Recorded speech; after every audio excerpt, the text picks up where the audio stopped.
Hey, and welcome back to Game Talk. I'm your host, Evan Beyond. Today I'm joined by Connor Hey guys. and Mike. Hello. And today we want to talk about licensed games. And I know when we did our nostalgia episode, we talked about licensed games quite a bit, just because I think inherently licensed games were a part of all of our childhoods to some capacity. But I think it'd be good to sort of dedicate an entire episode to the concept of licensed games, just because, I feel like they're more and more of a rarity nowadays, and maybe Yeah, they're more of a relic of the 90s and the 2000s. it used to be a movie wouldn't come out without a video game. Like it was every single I remember that when I was in like elementary and middle school. So like late 2000s, early 2010s. Like everything. The one Yeah. that comes to mind most for me is Iron Man the movie, the game.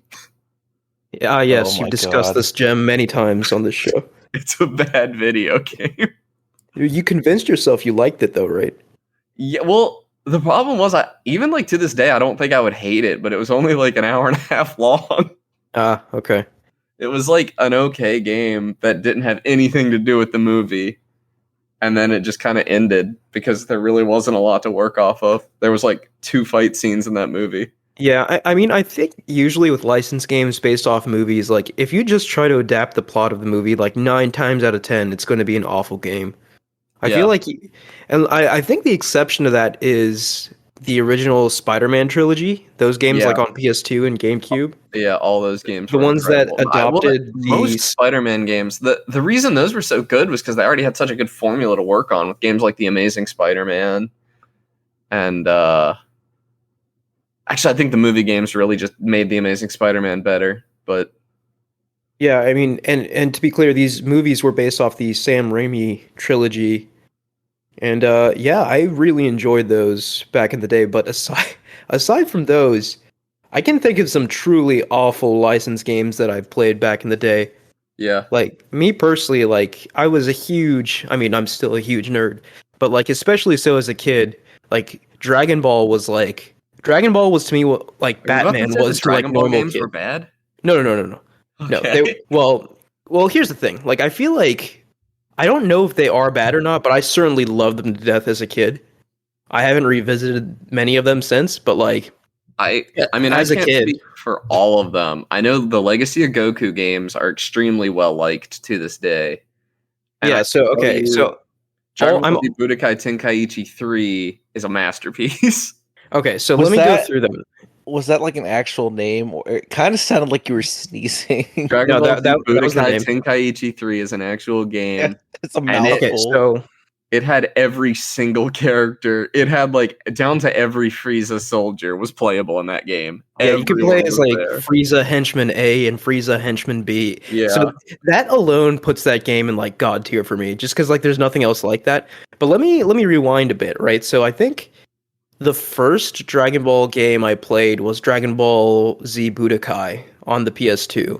And it was kind of like a 2D, like, I don't want to say arena fighter, but it was like it was like a casual fighter, right? It wasn't like Street Fighter, Dragon Ball Fighters or anything like that. No real complexity to it, but just like a kind of beat 'em up 2D fighting game. And then they followed that up with Budokai 2 and Budokai 3, which, by the way, Budokai 2 and 3, the intro songs to those games, they slap. I still listen to those while working out. Like, those are great songs. Yeah. And then after the Budokai games on console, they started doing these Budokai Tenkaichi games, which were like 3D fighting games. So like the consensus I see a lot online is that like while these games apparently people prefer the Budokai games because the fighting was more in depth. In Tenkaichi, the fighting definitely becomes more casual, but Yeah. in doing that, it definitely looks and feels more like the show, I think, because it's like in these giant 3D spaces, and you can actually like punch people through mountains and stuff like that. And I always found that pretty fun. It's So, like, actually so well, I've never this is actually a horrifying confession. I've never watched Dragon Ball Z. Everything I know about that franchise I learned from Dragon Ball Z Budokai Tenkaichi That's 3. amazing. Yeah. Because it had the entire anime in it. Like you could play So- a lot of Dragon Ball, all of Dragon Ball Z, a good bit of GT. You could play all of that all just within this one Yeah. game, and it had like cutscenes for the whole story. It didn't have the filler, which is really an improvement. Yeah, so let's be clear here, right? So Budokai 1 adopts like 2/3 of the story of Dragon Ball Z. And then Budokai 2 adopts all of Dragon Ball Z. And then Budokai 3 adopts all of Dragon Ball Z and some of GT. And then Budokai Tenkaichi 1, 2, and 3 all adopt like the same story, right? Like, so what I'm getting at is these games cover the same content, just like add characters and stages and stuff. Similar, I guess, in a way to Smash Brothers, right?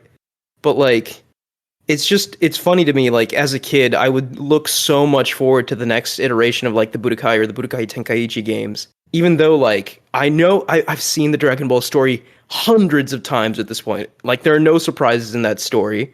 Like I'm just playing it because I love that franchise so much. And I think that's what really gets at the heart of licensed games, right? It's like even if you know, like you're young and impressionable, right? But like even if you're older, like I feel like if you have like an inherent love for something you're nostalgic for, you're gonna get the game, regardless of how good or bad it is.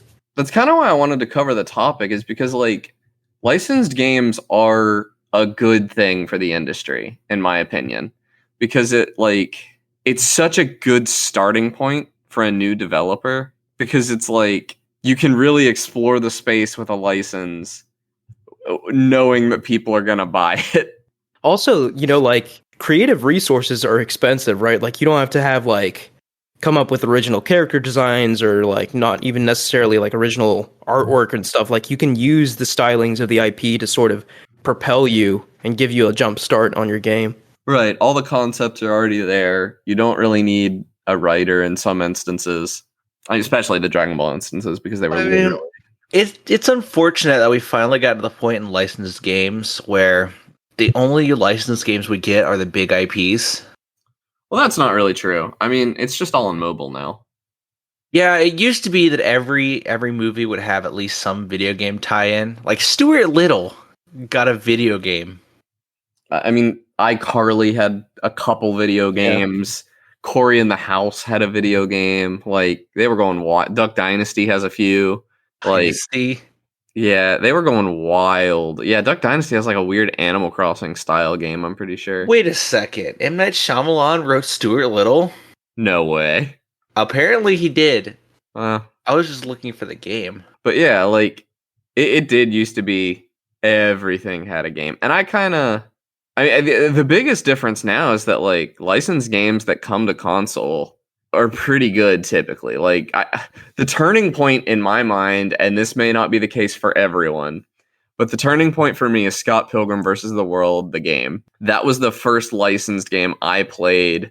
And I didn't really think of the Dragon Ball games as licensed games because they had a tendency to be good, but like the first movie licensed game I'd played that was actually really good. Like there were clearly there was a ton of heart in it, and that kind of turned me around on how I felt about the idea of licensed games and how they could be a love letter to the franchise. Yeah. So I kind of want to go more in depth into my history, and then we can each go around and go into ours. But like back to the whole Dragon Ball thing, right? So like the Tenkaichi games, the Budokai games were the core of like basically my youth. Like I bought a PS2 for those games. Like I didn't know any better at the time, right? Like I mean, I didn't buy it. Obviously, I asked my parents to buy it when I was that young. But, you know, beyond the PS2, there were several other Dragon Ball games that I played, and a lot of them weren't as good, you know, as the Budokai and the Tenkaichi games. One particular one comes to mind. Like, I know objectively this game is awful, but I had so much fun playing it. And even in the past few years, I revisited it with a friend, and it was just so cringy and awesome. So have either of you guys played Dragon Ball Z Sagas? Yeah. That's like original Xbox PS2 era, right? I think I'm pretty sure I have it on GameCube. I played it on GameCube, and it is a original Xbox at a friend's house. It's atrocious. It is the worst. It is a co-op, so like you and one other person. It's a Dragon Ball game. Like you run through the story, you know, like, and I think it ends at the androids. I don't think it goes into Boo. So it covers 2/3 of the story again, which incidentally, it seems like a lot of Dragon Ball games end there. Maybe their idea is to end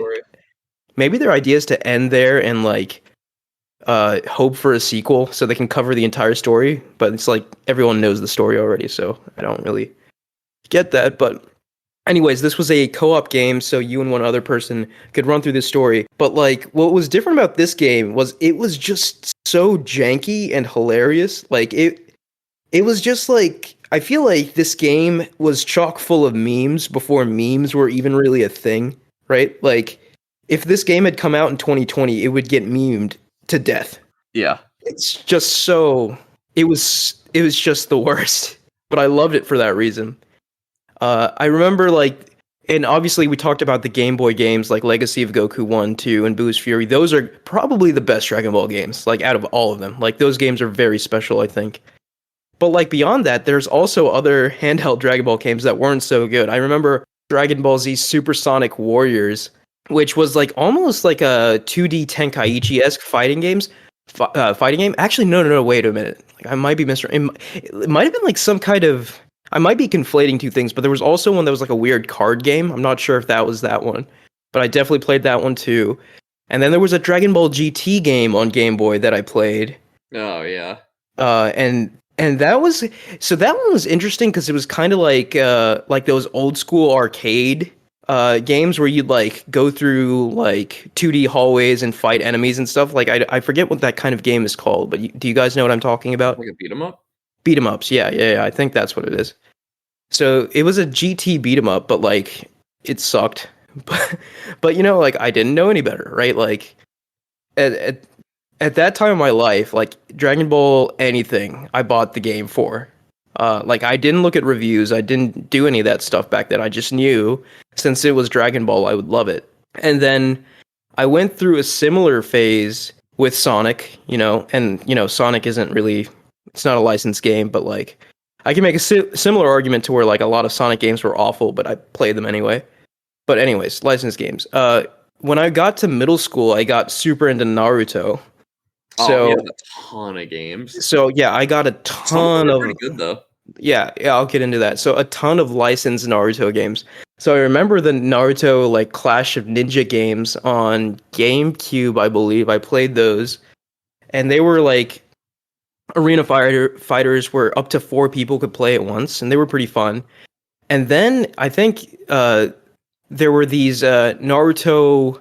God, what were they called? Like I think they were just called Naruto Ultimate Ninja games on PS2. And they were 2D fighters that had like an interesting mechanic where you could like switch planes. And like these games were known for like their insane like supers, right? So like you could do a super attack and it could last for like 5 minutes, and like it was because like this, once you did a super, you could like input quick time events to like extend the super, and if you kept extending it, it just had like new animations, and it was wild for that reason. But then I think with the PS3 360 era, they started coming out with those Naruto Ultimate Ninja Storm games, and I think those are the ones that are most well known today, just because the art style looks exactly like the show, like, and it looks really good, right? Like it's like an anime. It looks like an anime, but it's a 3D arena fighter, so you actually like run around and stuff. And then they made like 1, 2, 3, and I think 4 was the last one they made. And that was actually also like I think that was like cross-gen with PS3, PS4, or maybe it was like only PS4, Xbox One. I don't remember. But yeah, those are probably the crown jewel of the Naruto license games. I also remember Ubisoft acquired the Naruto license for a while and made Naruto Rise of a Ninja exclusive to Xbox 360. And you better believe I played the crap out of that too.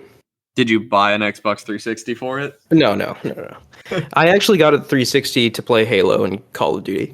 Okay. Yeah, but yeah, so the Rise of a Ninja game, it was interesting because it was like a fresh take on, it was like an open world Naruto game. So you could actually like run through the village and the forest and stuff. And I thought that was kind of neat, but the gameplay was definitely kind of lacking. So I feel like as an IP, and this might just be a product of like it happening later, but like I think Naruto has more like attention to quality poured into it than Dragon Ball, like overall. Naruto but I will and Dragon Ball also are like really obvious IPs to make a video game out of. That's true, yeah. I'm just going through my personal history, but yeah, like those, I feel like, you know, like if you approached like a regular game developer and was like, hey, turn this IP into a game, like you would immediately have an idea of what to do. But anyways, those are like I think the two major licensed games I played as a kid, those franchises, obviously the Spider-Man games for PlayStation and Xbox were fantastic, but and there were some other like licensed games here and there I played. I remember playing this SpongeBob game on PC. I forget what it was called though. I don't think it was Battle for Bikini Bottom. It was something else, but it had like a story mode and stuff. It was strange. Yeah, I don't think Battle for Bikini Bottom came to PC originally. It wasn't until Rehydrated that it came to PC. Yeah. Or if it did, it was a vastly different version on PC. Oh, God. I remember what I was going to say. In terms of licensed games, one last thing about Dragon Ball, and then I'll stop. I will say, I think Dragon Ball in particular is kind of having like a renaissance in terms of games, right? Like, because like we got like the Xenoverse games coming out, and like they were kind of the spiritual successor to the Tenkaichi series. And then we got the crown jewel of, I think, all Dragon Ball games, Dragon Ball Fighters, which is an actual competitive fighting game that like insanely good. is played at like Evo and stuff, right? So like it has like fighting game mechanics, so it like goes way over my head. I definitely played it and like tried to get good at it, but like I just was not willing to put in the time to actually get good at a fighting game. But yeah, that game is like, I think, the shining example of like, if you have one of these licensed anime properties and really pour the time and resources into it, you can make a great looking, great playing, just a great game in general. So, but yeah, I don't know, Connor, what licensed games did you play in your youth, and were you as much of a weeb as me? I was not as much of a weeb as you. I played some Dragon Ball games, but I think that's pretty much where the anime stops for me. Oh, I think my cousin had a Bleach game that I liked playing, but I've never watched Bleach. But the one that comes to mind for me when I was real little is Lego Star Wars. I played so much Lego Star Wars, and really all the Lego games I really like. I mean, even up until a few years ago, I was playing Lego Harry Potter with somebody. I don't know how old that game is. I bought it on Switch. Yeah, the Lego. I feel like the Lego games are almost in like a class of their own, right? Like they take these licensed IPs and turn them into Legos, and they're hugely successful. Like pretty much all of them. They're not all good though. The first Lego Star Wars game was amazing, and I loved it. Lego Star Wars, the sequel trilogy. I don't remember what that was called. Whatever. It was episode 4, 5, and 6, and I had that on my Nintendo DS, and that game was a mess. I distinctly remember that it was like the first game I ever owned that like crashed all the time. And like, I remember the final level being impossible to beat because your character would just stop rendering. And I had no idea why. I thought it was intentional at the time. I couldn't figure out what was going on. But you literally just couldn't see where you were, and you had to just kind of press buttons until you got to the end of the level. And it was a long level. But I loved those games. I loved being able to make my own Star Wars characters and stuff. And the original game, like just original Lego Star Wars, that was the prequel trilogy. Those, like, there was a lot to those games. They were long. There's a lot of content there, a lot of unlockables and everything. I played those to death. Dude, aren't they coming out, or is it already out, like a Lego Skywalker saga that includes all 9? Yeah, that might be something I play. That sounds pretty Lego.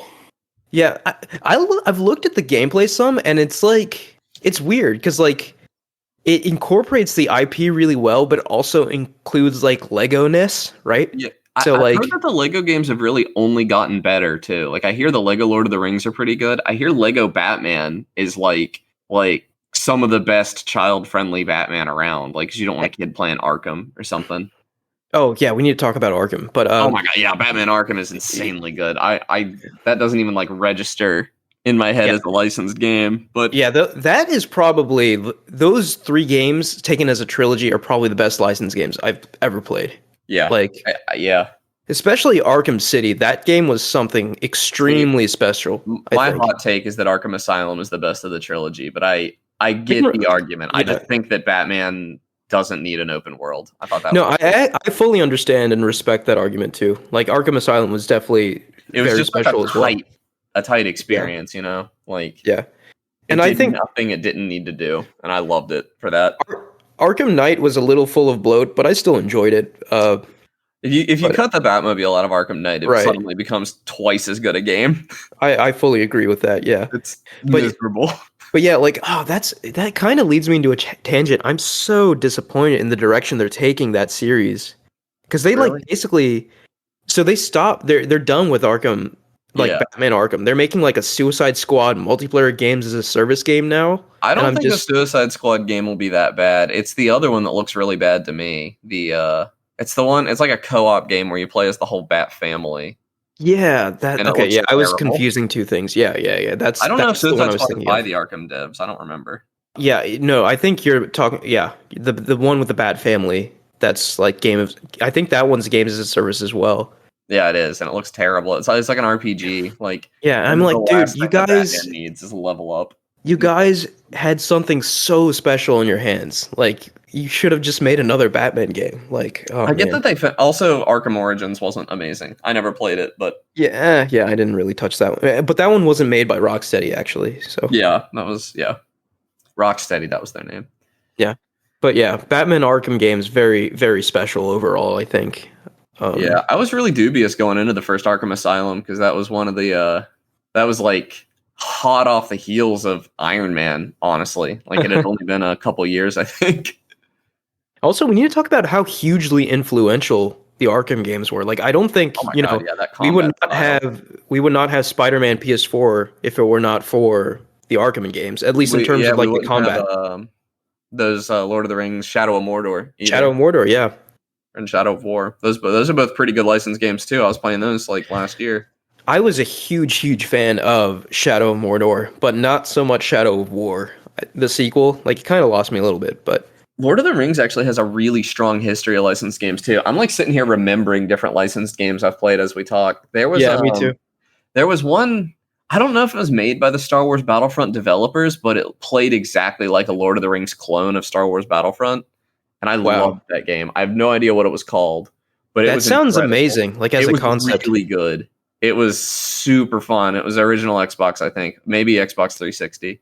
Yeah, and it I was think so good, and it like you could play through the story of the like all the famous battles and stuff through the books, but you could also just do like Star Wars Battlefront style, like what was it called, conquest mode, right, yeah. and like there was a heroes mode. It had all that, and like you could do well and get to unlock playing as a hero, and it was like super fun. It was literally just a clone of Battlefront, so I think Dude, it was the same developers.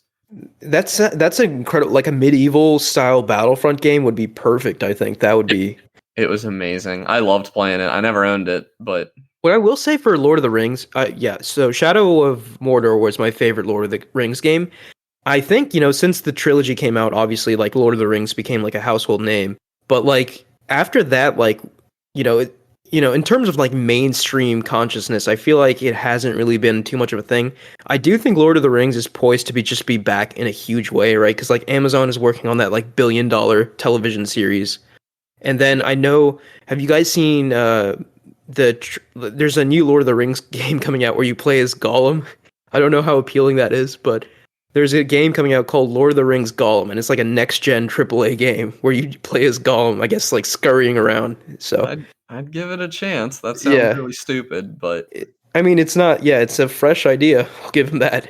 But I only played Shadow of War because it was on Game Pass. Because I'm not a huge Lord of the Rings guy. I like the movies, but yeah.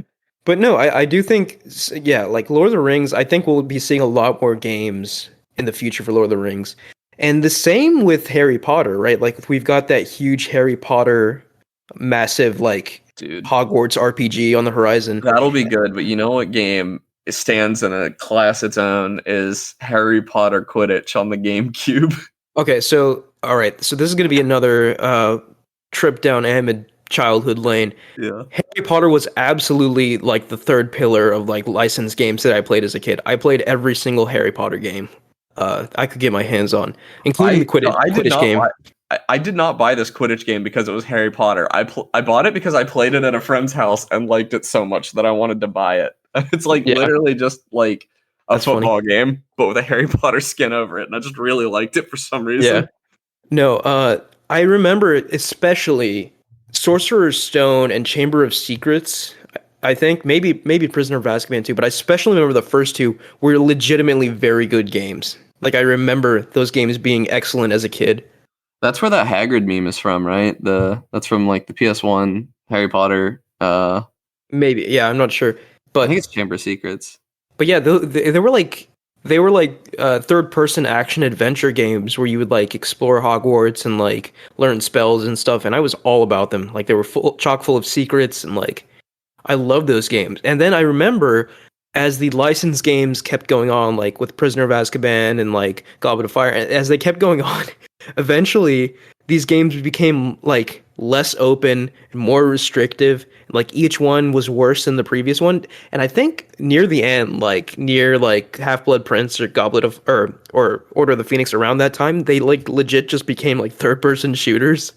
Yeah. Because like you like duck behind the a chest high wall and then pop out and like books, though. I guess it does, right? But like still it was a weird transformation, right? Because like you went from like very sort of a unique vibe of like action adventure, but like no like action heavy combat. You had to like think about your spells and stuff to where like you would literally just it was just a shooter with a Harry Potter skin.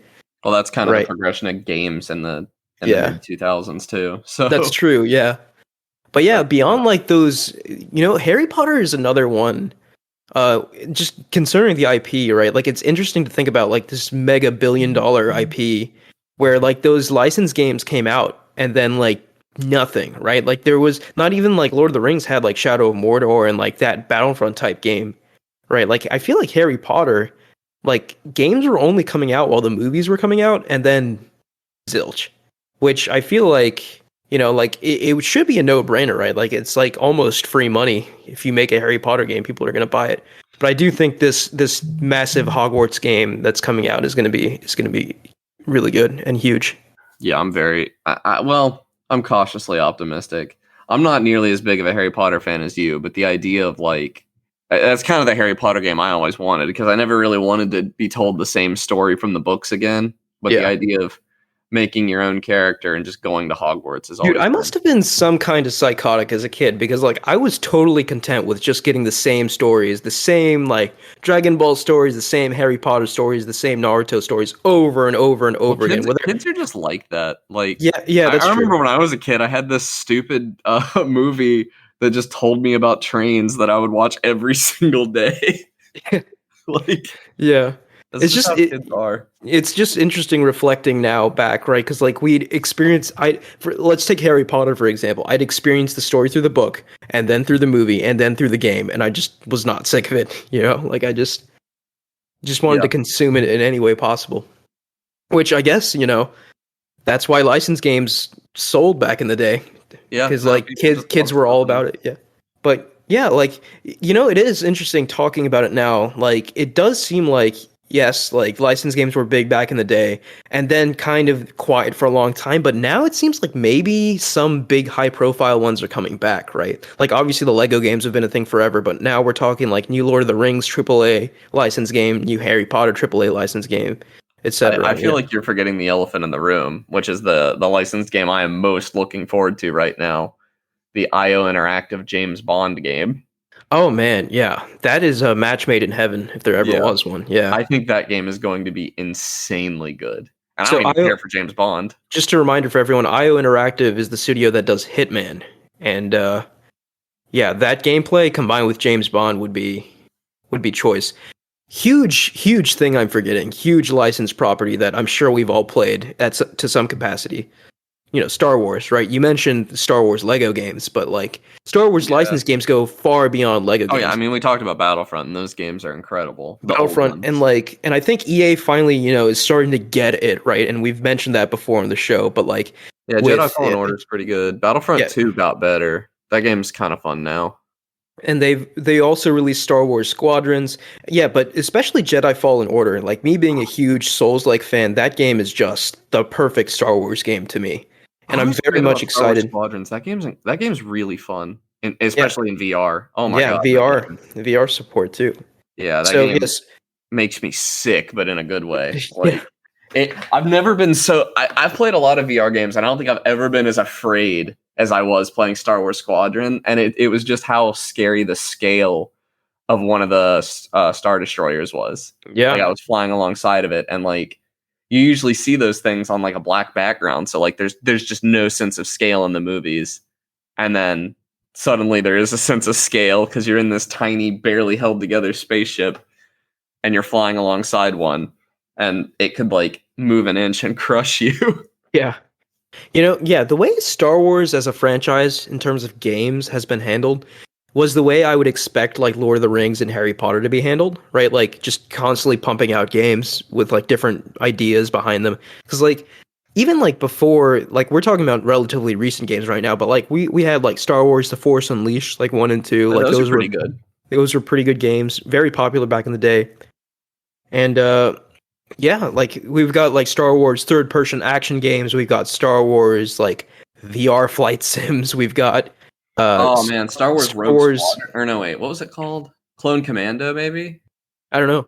There's Republic some game Commando? on the original Xbox. I have it in my Steam library. I'm gonna have to look at it real quick. Like Jedi Academy, remember that one? Oh, Jedi Academy's so good. So yeah, we've had like Star Wars first person shooters, we've had Star Wars Souls likes. So like I feel like they've really Knights of the Old Republic Commando. Oh god, yeah. Yeah. Some Knights of the Old Republic is like a foundational RPG for a lot of people. Yeah, a lot of people consider that BioWare's like magnum opus. Yeah. Even to this day. So Star Wars has been like molded to all the different like popular video game genres. And to be fair, it's very had some well, I would say. games too. Like Star Wars Episode 3 on the Nintendo DS was a very mediocre beat 'em up. Oh, really? Yeah. Star Wars Episode 3 beat 'em up on DS. Wow. Yep. Mike, do you have any like fond memories of licensed games? I know we've been talking pretty much the Not whole time. really. Honestly, I don't remember having played a lot of licensed games. Really. You played Battle for Bikini Bottom, didn't you? Yeah, but I never really completed it.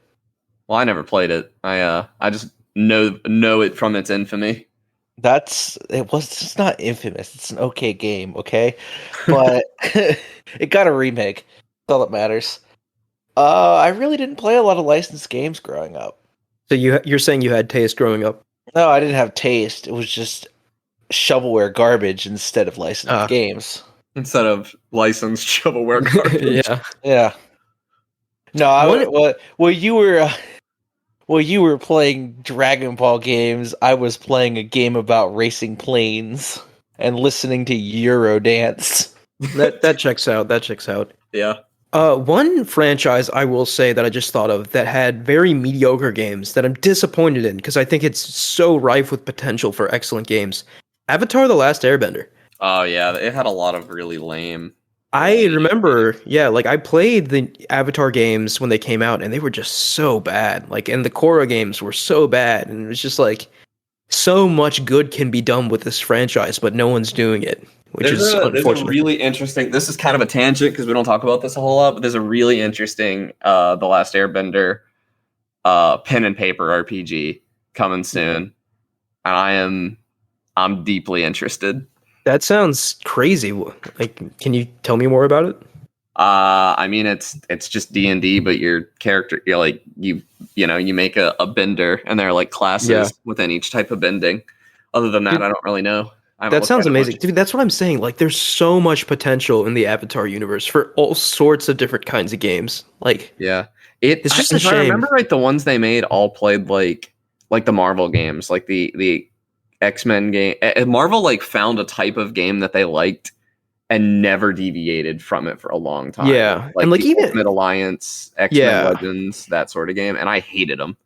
And even the Marvel Lego games are kind of like that, right? Like Marvel, I think it's like Lego Avengers or something, where you can play as like every Marvel hero under the sun. It's like the same sort of like 3D, action, top down.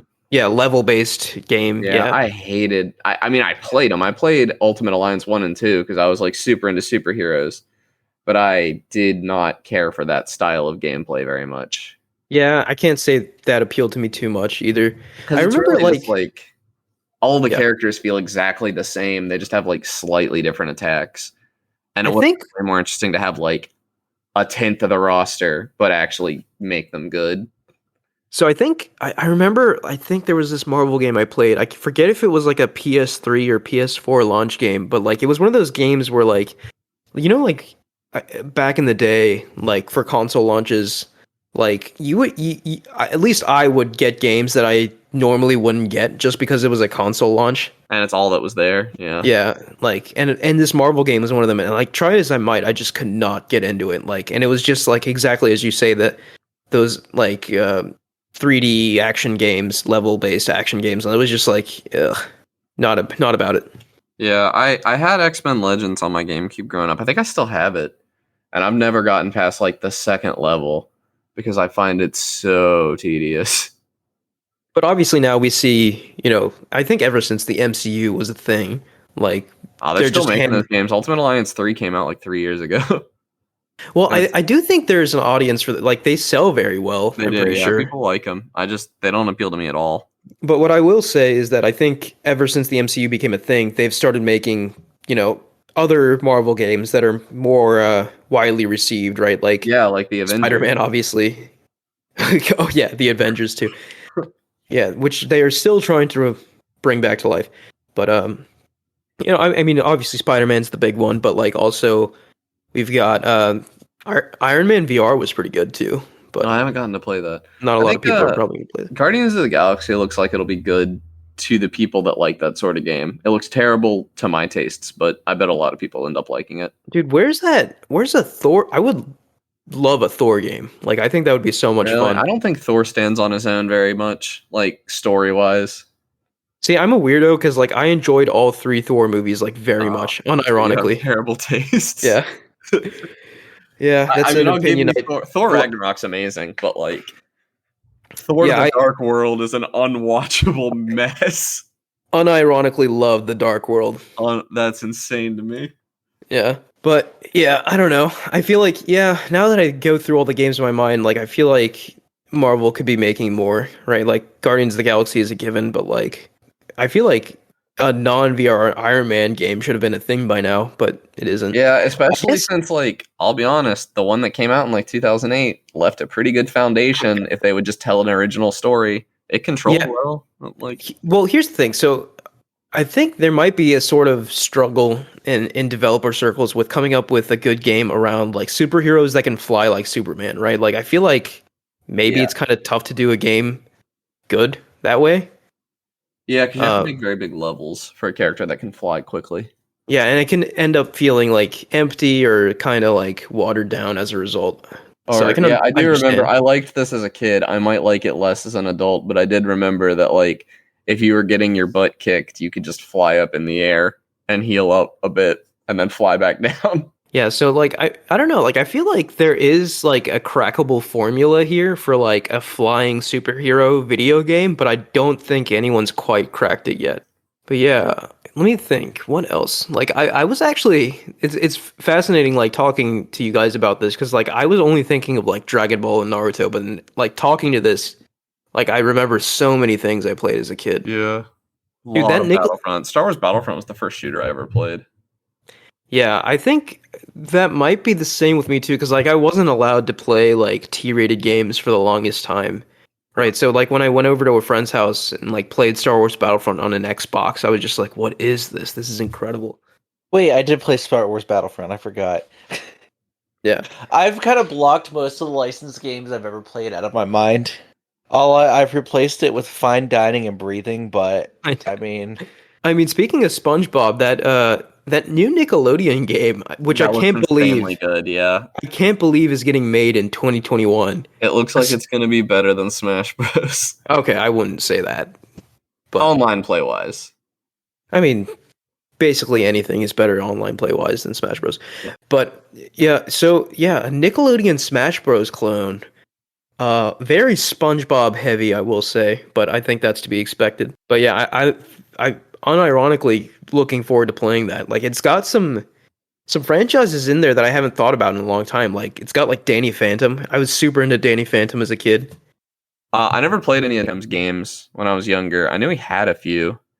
He also he showed up in like those Nicktoons Unite games a lot too. Yeah, I don't think I played any Danny Phantom games as a kid, but like I feel like that show wasn't as popular as I thought it was. Like I was really into it, but I don't think it was very popular. That's just the vibe I get, but I don't know. It's impossible to say. Weirdly, like no Fairly Odd Parents or Jimmy Neutron representation yet in that Nickelodeon game, which is how do you make a Fairly Odd Parents game? Like Timmy had infinite I don't know. And Jimmy Neutron might as well have, you know. Yeah, but come on, you got to put them in your Nickelodeon Smash Bros. If they're Oh, not they there, have to be there. Yeah, there's no way that's a they're not. huge Well, omission. Butch Hartman got canceled, I think. I mean, Oh, yeah. yeah. Yeah, but I don't know how many people even know Butch Hartman's name, so I don't know if that Yeah. matters. Any other licensed games we can think of? I'm racking my brain. Nothing off the top of my head, which means it can't have been a formative experience for me. Yeah, I mean, it was. I remember the Toy Story game on Super NES was really fun. It was Oh, just really? a platformer. Yeah. Yeah, I feel like most licensed games in that era had to be platformers, right? Yeah, I really liked. I will wholeheartedly admit that this has to have been a terrible game, but I loved the Spy Kids 3 Game Over Game Boy Advance game, and I never got to buy it, but my friend Christian had it, and I played it a bunch. Lord.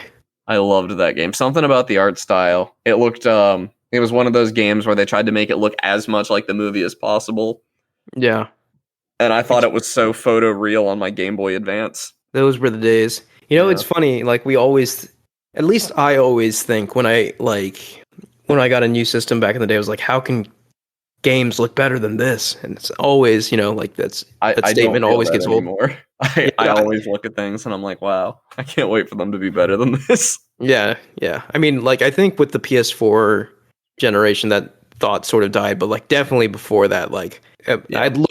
like when I first looked at a PS3 game, it was like graphics cannot get better than this.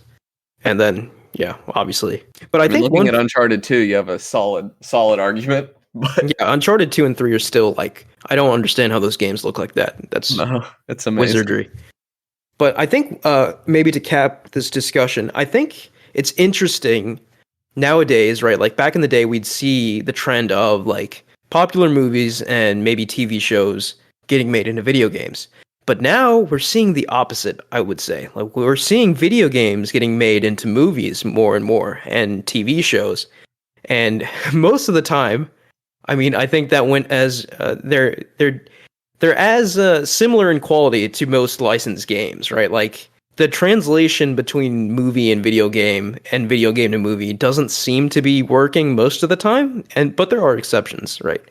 I also think that the go-to for a licensed game has changed from like if a movie succeeds, they don't look at how they can make a game out of that movie. They look at how they can make a game out of that IP. So like the Dark Knight trilogy did well, so they made the Arkham games, which had nothing to do with the Dark Knight. And like the Spider-Man movies were doing really well, so they made a Spider-Man game that has nothing to do with it. And and so on. But I will say, like, like Ratchet and Clank. Remember when they remade Ratchet and Clank, the original, and it was to sort of tie in with the movie, and the movie ruined the game. Yeah, the movie sucked, and they actually included scenes from the movie as like cutscenes in the game, and it was just it ruined the game's story because they had to make a story work both for a 13-hour game and a 2-hour movie. Yeah, terrible. So and then we've seen the success begrudgingly of the Sonic movie. And that seems to do quite well. Coming to save Sonic 2. And that's his name? I'm actually not sure. I've said it as Idris and Idris both. I'm not sure which one is correct. I'm sure he doesn't listen, but I still feel a little bad. I think it's Idris Elba. And we've seen like things like unusual things like Detective Pikachu, right? Like I think that one did pretty well, and it had like Ryan Reynolds playing Pikachu. Oh my god, yeah, that was incredible. Yeah. So but the Ryan Reynolds as Pikachu, the movie was just okay, but Ryan Reynolds he did not phone in a single moment of that movie. He gave it his all. Yeah. Those are the recent game. I mean, like they did things like I think they're still like making awful like B movie like Mortal Kombat games or Mortal Kombat movies, right? Hey, no, that Mortal Kombat movie that came out a while back was solid 6 out of 10 material. It was pretty good.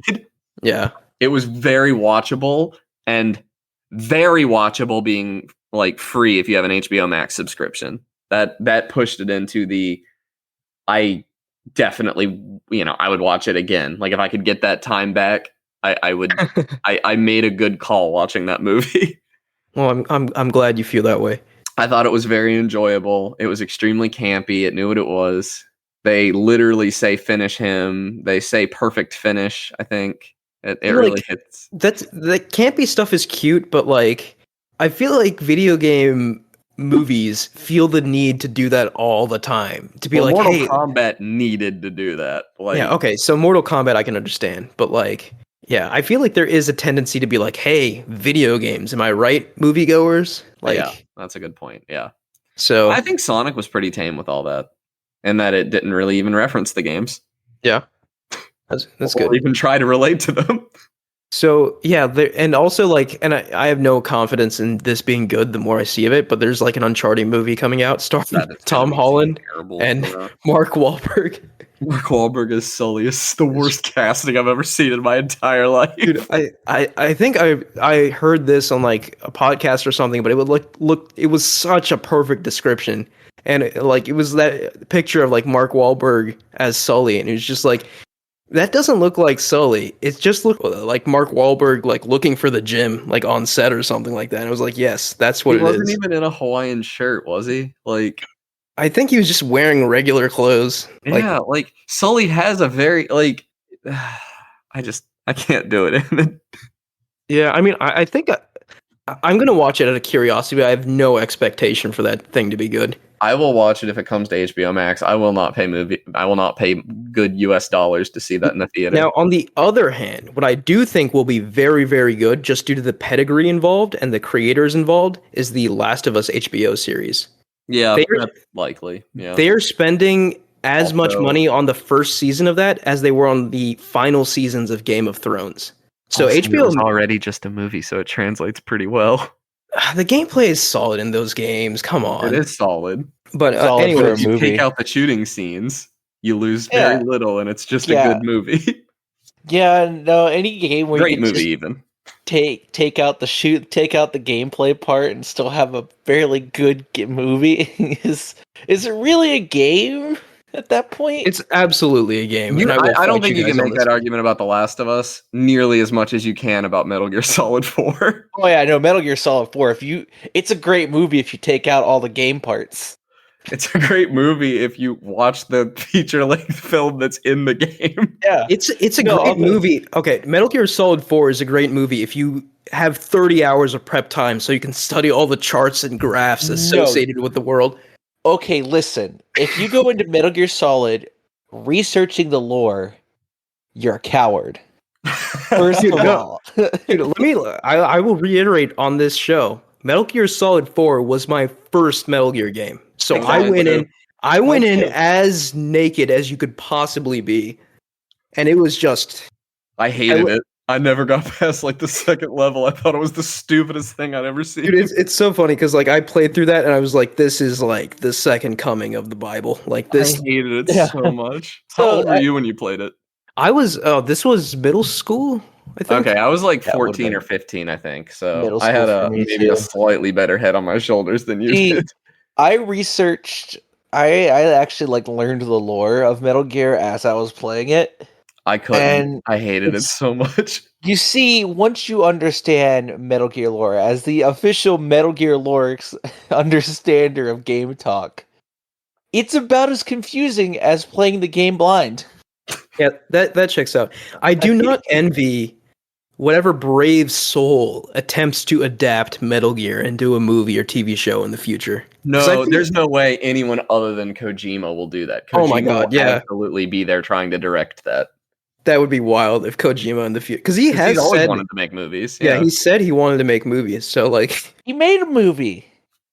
It's called Metal Gear Solid 4. I Yeah. would love for Christopher Nolan and Kojima to switch places for long enough to do one project. yeah, I will say, no matter what Kojima's movie is, when he makes it, I'm gonna watch that thing because I know it'll Oh, be I'd like watch the it too. weirdest, trippiest The thing Kojima ever. games are too big of a time commitment for me to commit for just like all that weirdness. But like a 2-hour movie, sure. Like Yeah. I'd go for that wild ride. Yeah. But yeah, really quick. Yeah, so the Last of Us TV series, it's starring Pedro Pascal, which I don't know if you guys are familiar with him, but he was Oberyn Martell in Game of Thrones. I think he's the main guy in Mandalorian too. Okay, But yeah. that's what I was gonna say. I thought so, and he was pretty good in that. Although you don't see his face a whole lot. yeah.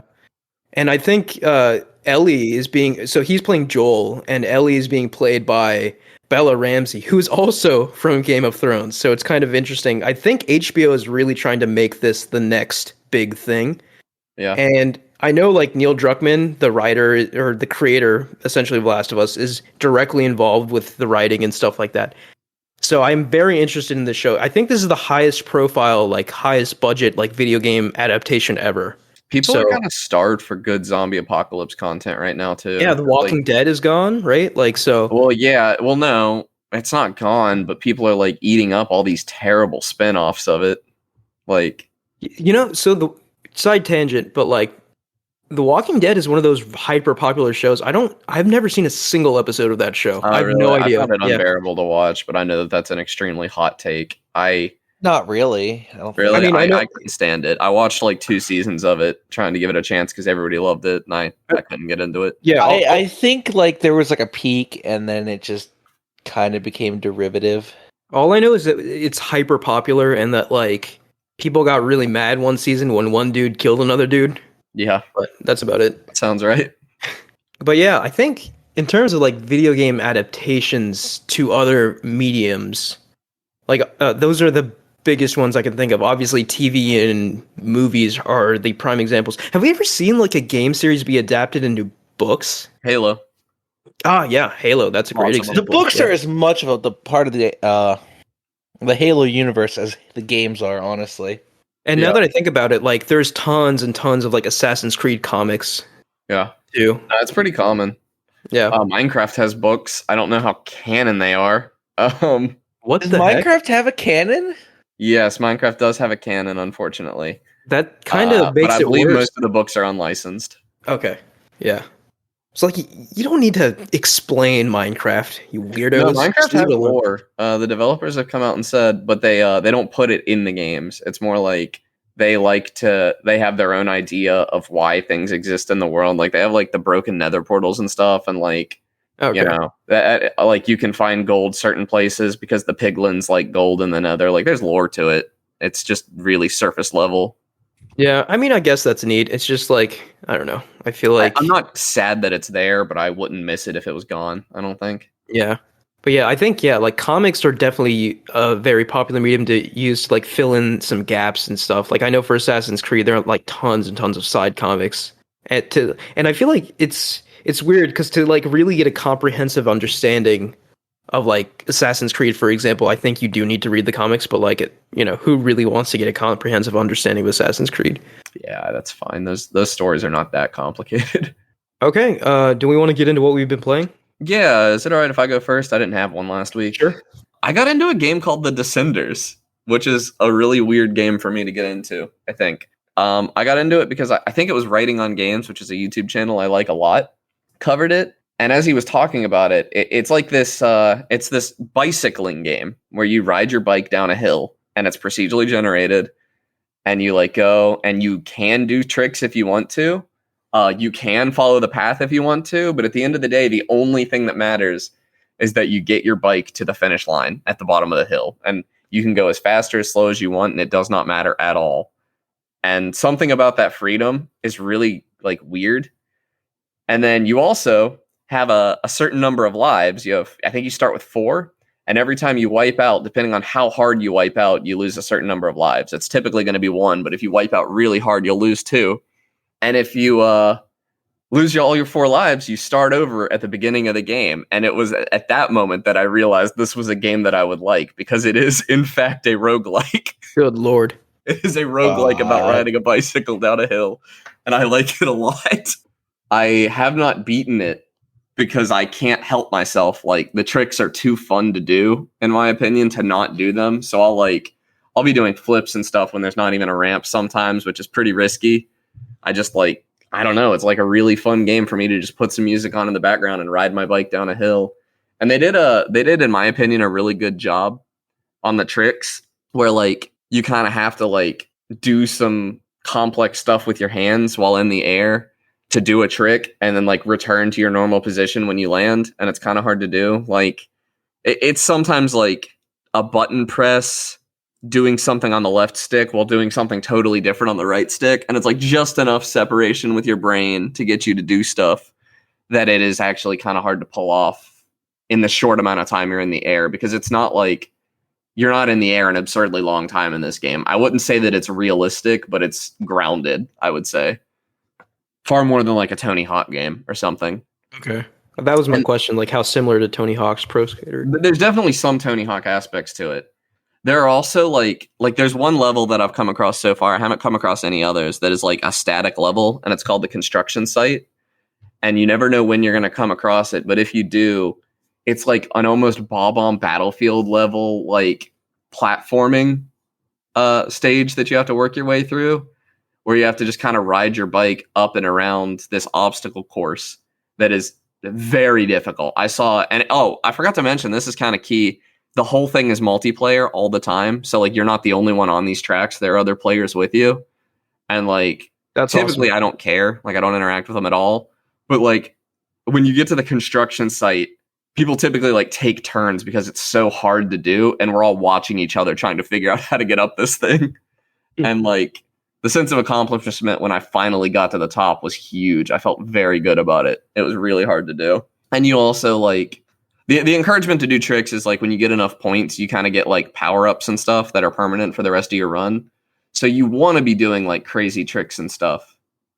But really all you're getting is the ability to do more crazy tricks. And like every level has a side objective. Like there'll be something like do 2 front flips, or like do 2 360s, or never take your accelerate the entire way down the hill, or never use your brakes. And if you do that, you get an extra life. So it has a lot of roguelike mechanics to it and stuff that are just they really hit the spot for me. I like the game. It's really fun. It's on Game Pass. Roguelike biking game. Now I've seen it all. Yeah, and you can like start a party up and play the whole game multiplayer that way, I think, too, but I have not done that at all. It's just been a listen to music and zone out. And it's also, this is like a stupid side thing that I like to do, but when you hit the finish line, your character keeps biking for a bit. So I like to like get my guy to jump up in the air and be like completely horizontal to the ground so that he wrecks as hard as possible across the finish line, because it makes me laugh every single time. That's cool. That's It's fun. really stupid and really fun. I would recommend it. What's it called again? Descenders. Descenders. Okay. Yeah, I don't even know who made it, honestly. It's on Game Pass. I think it's an Xbox, like, I think it's Xbox Studios, but I'm not sure who. Okay. Cool. I can go next. Yeah, I nothing- have a lot to talk about. So. Okay. Yeah. Nothing too special for me this week. I think the only thing I've played is The Legend of Zelda Skyward Sword HD. So I mentioned last time, right, like, I was really enjoying it, having a lot of fun. And I was at the point, I guess spoilers for anyone who cares, but last time I was at the point where I was about to do the Ancient Cistern. So now, fast forward, I think I've got to be getting close to the end of the game, right? Like, so I've gotten through like I've basically got the Master Sword, I've got the Hylian Shield, I'm basically putting together the Triforce right now. And the way you can tell you're getting close to the end of a Zelda game is by your hearts, right? So like I've got like basically almost 2 full rows of hearts at this point. So Yeah. I figure like, yeah, I'm probably close to the end. And I will say one thing from the last time I talked about it. One of my big frustrations were the Loftwing controls. Me being the idiot that I am, I didn't realize that you could press like A to ascend. So I learned that. And I was like, oh my god, this fixes all of my problems with the Loftwing controls. Because I literally thought to gain height, you had to like dive down and then pull up and boost and gain like a little bit of height before you had to like dive down to get more height again. So And that's how I was playing the whole game. So like to get to islands, like if I was coasting and I was like a little under, I was like, okay, here we go again. So I'd have to dive down, rise up, dive down, rise up. So I could get up like 5 feet to get on the island. And it was just maddening. And I was like, I thought this was like a design flaw, but obviously it was just me not understanding the controls. Like, so you can just press A to fly up, and it doesn't even use one of your boost charges. So that like immediately fixed all the problems I had with the Loftwing controls, and I felt real stupid. So yeah, the Loftwing controls are fine, right? Like there's still issues with the design, right? Like we talked about last time, like not really enough interesting things to do, like flying around in the sky. As a concept, it's cool. It just could have been executed better. But in terms of like the Zelda-ness of it, like I'm still very much enjoying it, right? Like Just got the Master Sword, just got the Hylian Shield. What I will say is, like, I just reached a part that kind of made me roll my eyes and put the game down for a little bit. I got to the part where, like, you get imprisoned and you get all your stuff taken away. Just as a side, like, I'm kind of sick of that trope in video games, like, where you get to the level where, like, you get all your stuff taken away and you have to sneak around and get it back. Like, I'm just kind of over that. Like, maybe I like that trope. like at the beginning of like Wind Waker, when you had to sneak around and do that stuff, it was fine because like it was at the beginning of the game before you got seriously upgraded. But now I'm like, oh, I have to like go around and get all my stuff again. I hated it in Wind Waker because it felt like they really didn't take that much away. But yeah, I loved it in Breath of the Wild. I loved Eventide Island. Yeah, Eventide Island I loved. But for this one just sort of annoyed me for some reason, especially because like I'm not really a big fan of the digging sections, and like the only tools you had after all your stuff got taken away were like the digging gloves. So you had to like dig through those underground tunnels, which is just sort of a bore, I think. Like I'm not a fan of those underground sections. Have you done the ocean part yet? Yes, that was super cool. It's the best part of the game. Yeah. I thought that was so creative, right? Like so yeah, like so you're on the desert, right? But like you have those time shift crystals attached to your boat. So it's an ocean because like the immediate area around you is from like thousands of years ago or whatever. And yeah, that was seriously impressive. Ancient Cistern are like the highlights of Skyward Sword to me. I love the Ancient Cistern. Yeah, the Ancient Cistern was great. I think most of the dungeons in this game have been pretty solid. You know, like that. Yeah. The only problem is the backtracking and like the number of times you have to fight the imprisoned. So I fought the imprisoned twice now. I assume there's like one more time, right? At least like, one more, yeah. It might be 4. Okay.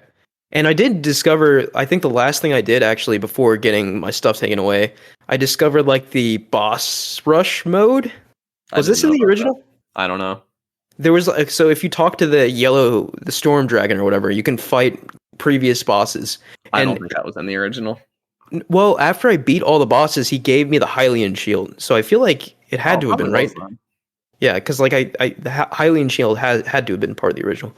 But like, I must say, like I felt really good after getting the Hylian shield because like I felt like Link was complete, right? Like I feel like how does he give you the Hylian shield? If you defeat all the previous the lore doesn't make sense though, because like the whole point of the Loftwing was that's the red bird on the Hylian shield. Yeah, I don't know. You already have it. IDK, man, but he gave it to me. Sucks. They could have tried a little bit. Yeah, I was kind of surprised, right? Like, because he said, like, if you beat this challenge, I'll give you a really good shield. I was like, oh, I wonder what this is. Like, is it the mirror shield? But like, no, it was the Hylian shield. Which I was just gonna say, like, I feel like getting the Hylian shield and the Master Sword, you really feel complete in a Zelda game when you do that, right? Like, because then you're like, okay, this is Link now. Yeah.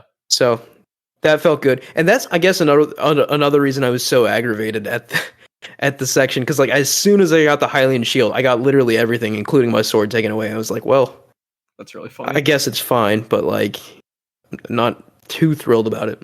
But yeah, like I think I'm going through the last time where I have to go back to all the areas. So I completed Linear Desert for the final time. I freed the dragon, learned the part of the song of the hero, and now I have to do the same for the Elden Volcano and the Faron Woods, and I assume I'm in endgame after that point. But yeah, my overall thoughts are still sort of the same. I'm still enjoying it a lot. Definitely has a few more flaws than most Zelda games, or most 3D Zeldas that I've played, but like that doesn't detract from the fact. Have you done the Loftwing boss fight yet? Yeah, I did that. Okay. So yeah, you're pretty close to endgame then. Yeah. Yeah, so yeah, you like learn the spin move on the Loftwing, and okay. Yeah, so what I just want to praise one more thing. I really enjoy going around Skyloft and doing like these little side quests for the people that live there. I think the cast, like the people that live on Skyloft, I think they're really well realized and they're fun, quirky characters. And I really enjoy just like doing things for them and seeing how that whole situation on Skyloft plays out. I think as a hub, I really like Skyloft. I just think, you know, the immediate surrounding area of like the Sky Islands and stuff probably could have had more put into them, but yeah, overall, very much enjoying the game. Probably going to be finished with it by next episode. And Mike. All right, I played a bunch of games over the last 2 weeks. Yeah, lay it on us. So I'm gonna start with the more grim of the batch. I picked up Hell Let Loose, and let me tell you, that game, it's brutal. Very brutal. What is it? It's a realistic World War II shooter, and by realistic I mean if you get shot, you're gonna have a bad time, and you're gonna get shot a lot, or blown up, or shot at by a tank. Mm-hmm. It it's terrifying. You're sitting in a trench, not sure what's going on, and you just hear artillery exploding around you, and then you just die because you got direct hit by an artillery shell. Or you spawn and then die immediately because an artillery shell hit your spawn point. I was just gonna say, I feel like Call of Duty and Battlefield definitely have a more like action hero flavor to the World War II experience, right? Yeah. But like, Oh, yeah. yeah, this game definitely sounds like more like It's- the horrors of war. It's very much it's team based, so there's a lot of communication that goes on, and if you're not communicating, you're just gonna get destroyed. Like I was in a tank with two other guys, and I was literally just calling out targets for people. That was it. That was my Yeah. job. I looked around and I'd be like, "Hey, there's a tank over here. Should probably deal with that at some point." Is it like Rainbow Six levels of like tactical? Like you have to be that tactical, or I mean, it's 100-person multiplayer. Hold on, let me double check. I think it's 50v50, but it might be 100v100. That's 50v50. okay, that's still like It's- big scale, right? Yeah, it's massive scale. The maps are huge comparatively. And well, there isn't a lot. There's 19 classes, 14 classes. And most of those are locked behind general like ideas. Like you'll have to be in a tank crew to get the tank crew classes, or be on a recon team to get a sniper rifle. But it's a lot of fun. Honestly, for how much I paid for it, I'm having a blast. The only problem is the server queue system is absolutely awful, and it only fits 6 people in it. What? Yeah. If there's more than 6 people waiting for a server, you have to just continuously connect and get told the queue's full until you That's can get into the queue. terrible. It's awful. I absolutely hate joining servers because of it. Is this like still in early access or something? No, it just launched out of early access recently. Okay, hopefully they address that because like Yeah, I don't think it's on that their can kill roadmap. a multiplayer game really quickly. I mean, the community's there enough, and there's enough of a niche for the community that I don't think they care that much. You said Because yeah, sorry. oh, go ahead. I was gonna say you said 14 classes. That's pretty insane.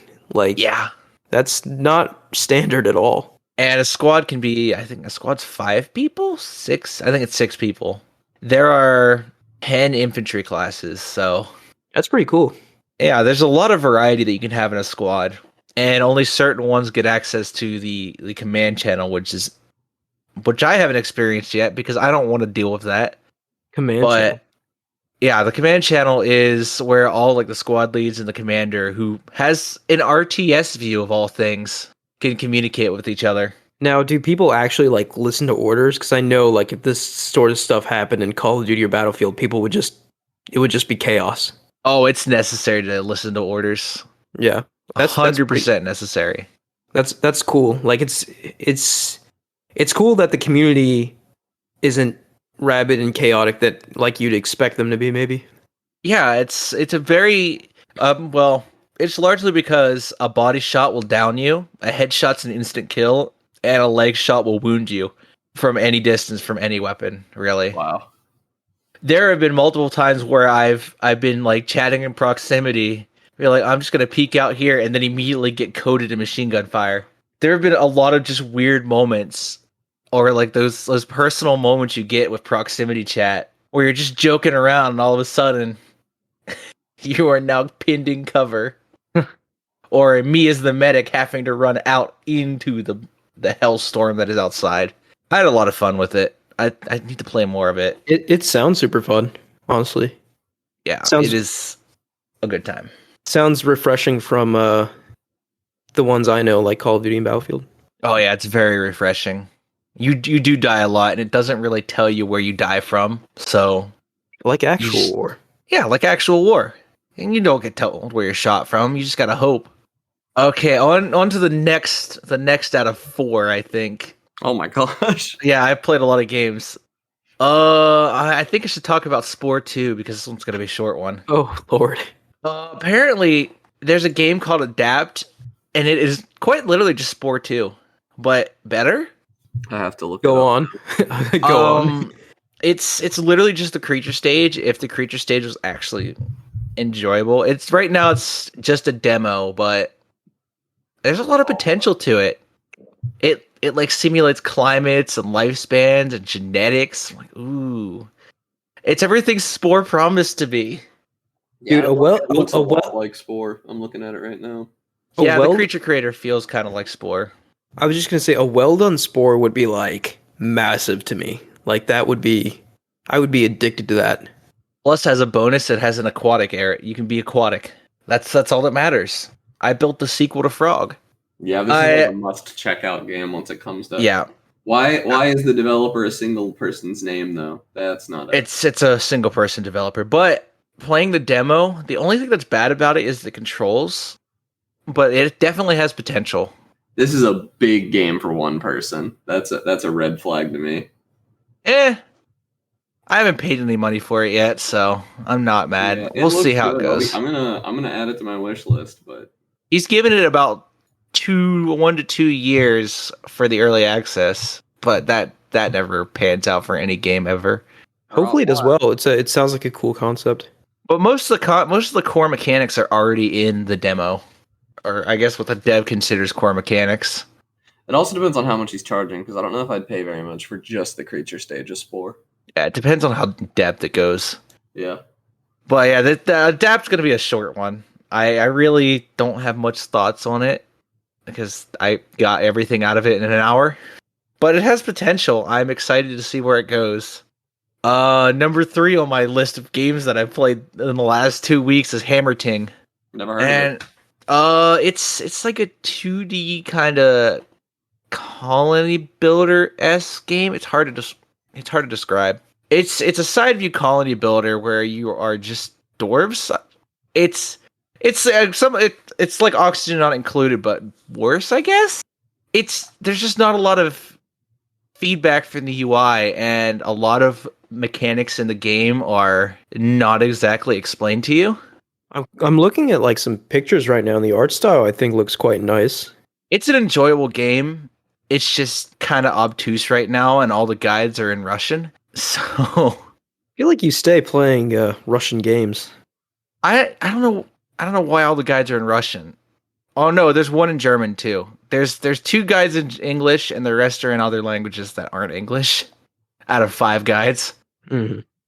So I guess it really isn't big enough to get actual in-depth guides as to what's going on, because there's a lot of items that don't explain themselves. But I had kind of fun with it in the 4 hours I played. I don't think I'll play it until they update it again, but it was fun for what it did. Okay. And now on to the last game, Control.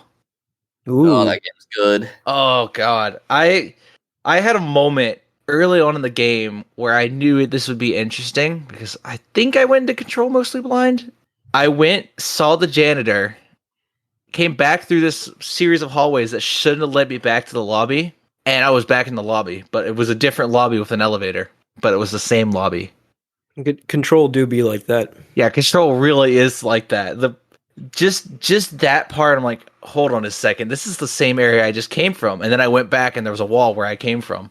So at that moment, I was intrigued, and I'm still steadily chugging through it as we speak. I think I'm on chapter 5, I think. Maybe? Yeah, chapter 5. So I'm eager for the second half of the game, and the game's finally throwing puzzles at me. So do the side quests. I didn't do a lot of them, and like a lot of the game's best content is side quest.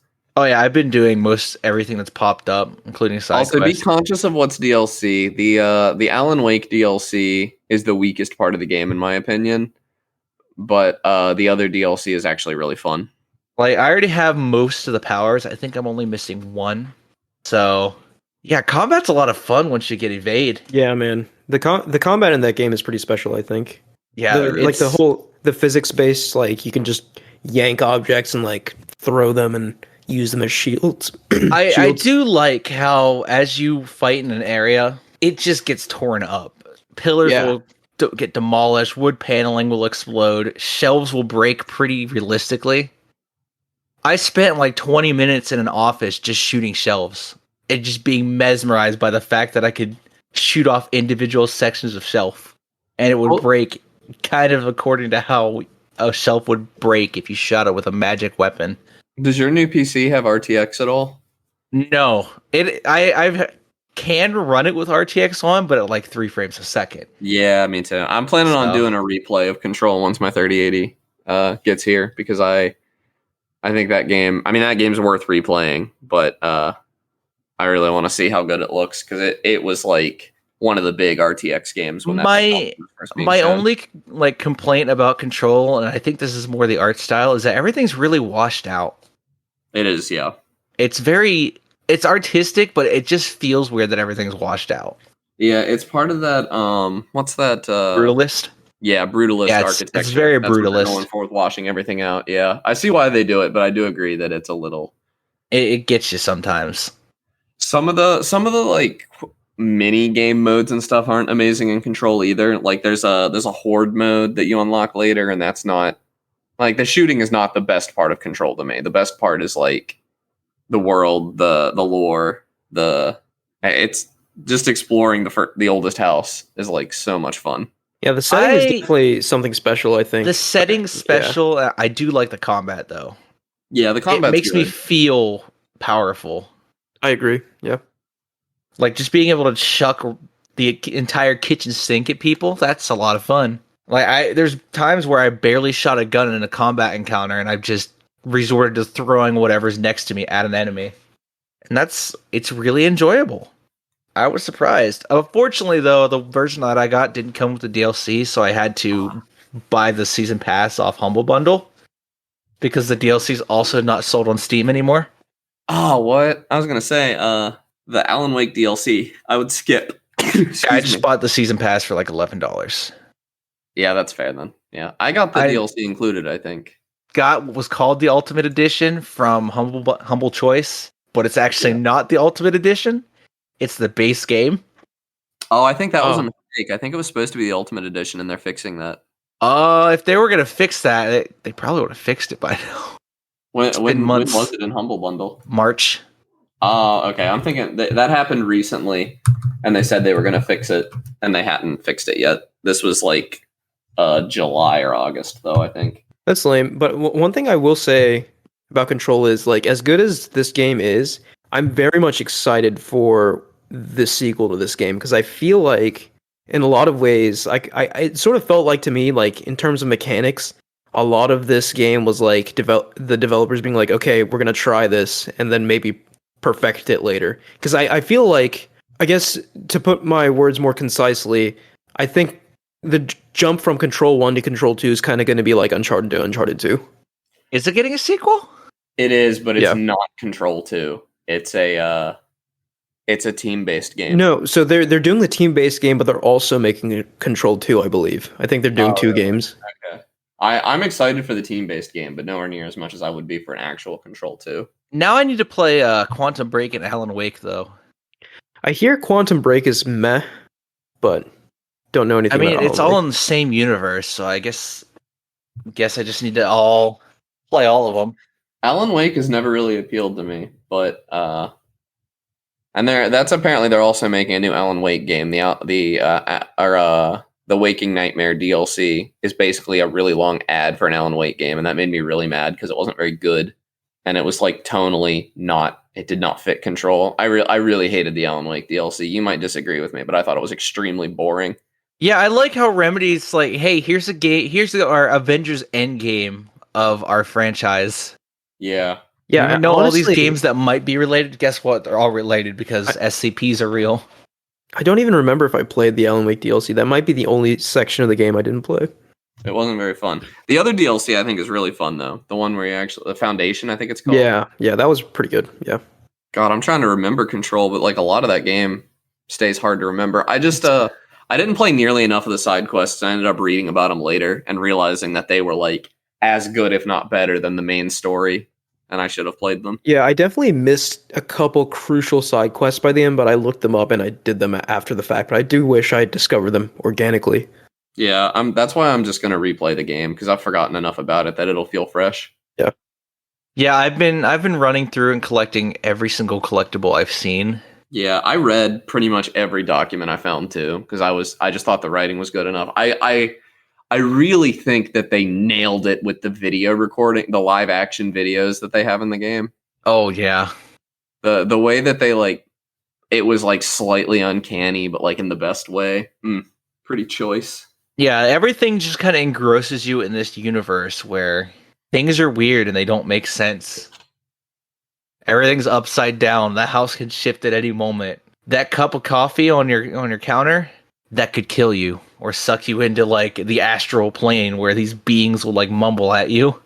Yeah, the world felt almost as dangerous as Prey, except in Prey you're not powerful enough to fight back. Yeah. That was the only thing I didn't like was that instead of using the items to your advantage, you got powers from the items. I get that was a gamification of it, but it didn't feel very SCP to me, and I didn't love that. But the rest of it, the set dressing was amazing. The rest everything in Control fits well together. The combat kind of bleeds seamlessly into the plot. Yeah. It doesn't feel like, oh, hey, here's a mandatory combat section, or hey, here's a mandatory boss fight. It makes sense. They don't throw boss fights at you like they're nothing. Yeah. Usually if it's gonna be a boss, it's gonna be an enemy type you haven't seen before. Also, I will say Control, pretty reasonably challenging game. It's actually it was not a quite cakewalk difficult for me.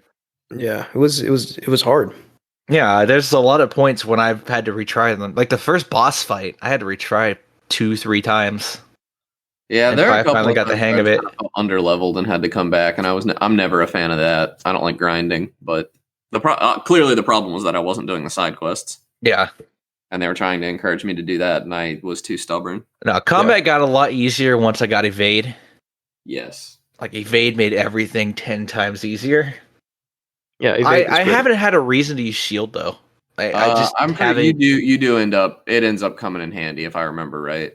It's definitely not as useful as evade, though. I think it's yeah. No, but there are boss fights where it's basically mandatory. I don't know that game's tough to remember. That was in the middle of the middle of the first pandemic. I guess we'll say now. Yeah. I mean, even if future-proof this, I will say, even if you didn't play it in the pandemic, I feel like that game just by nature is a fever dream. So, yeah, just like the Animal Crossing movie. Animal Crossing movie. Yeah, there's an Animal Crossing movie. Yeah, Debutsu no Mori. Yeah. Why didn't we talk about that? I forgot about it next week because it hates to be perceived. It is so difficult to remember what happens in that movie. It's actually really good if I remember right, but I don't remember anything about it. It is so it's an enigma. You watch it and the next day you will not remember a single thing about it. Fascinating. I do like how Control doesn't throw puzzles at you immediately though. It waits until you're almost halfway through the game to throw the first puzzle at you. So it felt more meaningful than anything else. Because usually you had to learn the rules of the weird house and everything. Yeah. And the puzzles aren't even hard. Or at least the puzzles I've seen. They aren't hey, this is intentionally obfuscated to make it a hard puzzle. No. It's more of a look at these whiteboards and pay attention and you might be able to figure it out. I think some of the Foundation DLC, I think it had some doozy puzzles, if I remember right. Yeah, I like games that throw puzzles at you that the solution somewhere in the world is in the world around you, rather than just trial and error. So I really do need to finish. I will probably finish Control. I say that, and I still haven't finished The Witcher, but it sounds like you're pretty far though. So it's also not an extraordinarily long game. I remember it was short enough. I knocked it out in less than a week, I think. Yeah, I'm 6 hours in and I'm on chapter 5, so shouldn't take me much longer to finish the game and then do the DLC. Yeah. All right, I think that's going to do it for us this week. Thank you guys for listening. You can follow us at Ad Podcast Game Talk on Twitter. Please like, rate, and review us on Apple Podcasts, Spotify, SoundCloud, and any other podcast service you use. Click the link in the description of this podcast to join our Discord and talk to us there. Thank you, Connor and Mike. Yeah, see you guys next week. See you next week.